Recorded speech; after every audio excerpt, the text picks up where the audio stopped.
ukatili wa kijinsia ni tatizo shirikishi ambalo halibagui dini wala rangi wala kabila wala jinsia. Pamoja na kwamba waathirika wakubwa katika vitendo hivyo ni watoto wetu ambao tulionao, ni wanawake tunaoishi nao, lakini pia na sehemu chache ya wanaume. Na kazi hii sisi sio wa kwanza kuifanya, bali kazi hii mitume wote waliotumwa na Mwenyezi Mungu Subhanahu wa Ta'ala walikuja, kazi yao kubwa ilikuwa ni kuwakemea watu juu ya vitendo vya ukatili wa kijinsia. Sasa tunapozungumzia aina ya vitendo vya ukatili wa kijinsia, tunakusudia ukatili wa kisaikolojia ambao ni kunyanyasa. Mwenyezi Mungu Subhanahu wa Ta'ala ameueleza katika Qur'ani, ya ayyuhalladhina amanu, enyi mliomuamini Mwenyezi Mungu Subhanahu wa Ta'ala na Bwana Mtume Muhammad, la yaskharu qaumun min qaumin asa an yakuna khairan minkum wala nisaa'un min nisa'in asa an yakunna khairan minhunna. Enyi waaminio, msidharauliane na kunyanyasana wala kufanyiana ukatili wa kijinsia ninyi kwa nyinyi. Yawezekana hawa ambao mnao wanyanyasa mbele ya Mwenyezi Mungu wakawa ni bora zaidi kushinda ninyi, na wala wanawake wasitokee kundi likawanyanyasa wenzi wao. Yawezekana kwamba hao mnao wanyanyasa wakawa ni bora zaidi kushinda ninyi. Lakini pia aina nyingine ya ukatili ni tendo la kuua. Sasa Mwenyezi Mungu Subhanahu wa Ta'ala anasemaje? Anasema, ya ayyuhan nasu la taqtulu ba'dukum ba'dha, enyi watu msiuane ninyi kwa nyinyi.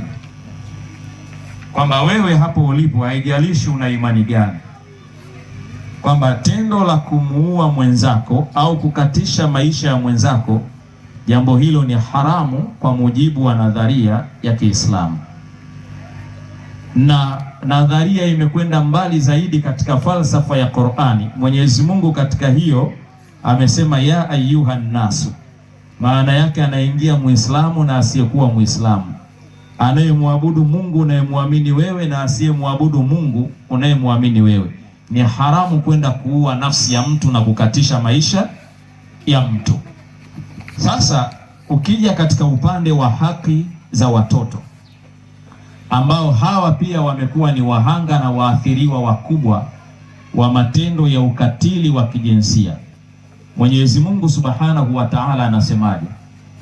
Anasema, wala taqtulu auladakum khashyata imlaqin nahnu narzuqukum wa iyyahum, kwamba msiwaue watoto wenu kwa kuhofia eti umaskini au sababu nyingine zozote zile, kwa sababu sifa ya riziki anaitoa ni nani?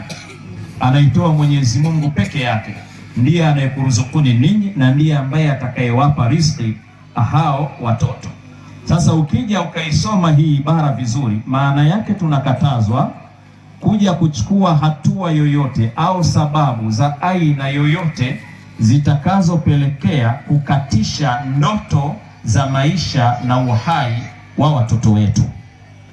Sasa katika kipindi hiki tunapaswa kufahamu kwamba watoto wetu ambao tunaishi nao katika majumba yetu wamekuwa ni waathirika wakubwa mno wa vitendo vya ukatili wa kijinsia, ikiwemo kuendewa kinyume na maumbile. Sisi tunaelewana hiyo nukta vizuri eh? Vitendo vya ukatili wa kijinsia kwa watoto wetu wa kiume vimekuwa vinakithiri zaidi. Mpaka leo tunavyozungumza kuna kesi takriban 96 za mwezi huu takriban kesi 90 ngapi? 96. Lakini waathirika wakubwa wa matendo hayo ya ukatili wa kijinsia, kulawitiwa, kubakwa, wanakabiliwa ni nani? Ni watoto wetu. Sasa Mwenyezi Mungu Subhanahu wa Ta'ala aliposema hivi, maana yake ni nini? Maana yake ni kwamba haki ya kuishi ni haki ya watoto zetu. Haki ya kuchungwa na kutizamwa ni haki ya watoto zetu. Lakini nani ambaye anayetakiwa kuyasimamia hayo? Sehemu ya kwanza ni mzazi nyumbani, na sehemu ya pili ni jamii ambayo inafanyaje? Inayowazunguka. Lakini mwisho wa siku unakutana watu ndani ya familia ndio wanaongoza kuyafanya hayo, na baadaye wanaambukiza kwa watu ambao tunaishi nao katika nini? Katika jamii yetu, ndio ambao tunafanyaje? Tunaoyafanya hayo. Lakini baya zaidi leo, hata watoto zetu ukienda mashuleni wanapitia katika mazingira ambayo ni magumu mno, kiasi kwamba kama haukuwa makini mzazi, haukuwa karibu na mwanao, maana yake siku moja utakuja kushtuka unalea shoga ndani ya familia yako. Kwa sababu gani? Kwa sababu hauna demokrasia ya kukaa na mwanao, haujatengeneza urafiki wa kukaa na mtoto wako, kumchunguza, kumpeleleza, lakini pia kumfuatilia na kumwangalia anacheza na makundi ya namna gani. Sasa mwisho wa siku unajikuta kwamba unakwenda kuishi na nani? Unakwenda kuishi na mashoga, na baadaye unaanza kulalamika, lakini ni kwa sababu wewe mwenyewe umejisahau katika usimamizi na uangalizi wa nani? Wa mtoto wako. Sasa ukirejea katika mafundisho ya Qur'ani, Mwenyezi Mungu Subhanahu wa Ta'ala anatupa mfano wa Sayyidina Nabiyullahi Luqman, ambaye anasema walaqad ataina Luqmana alhikma anishkuri lillah.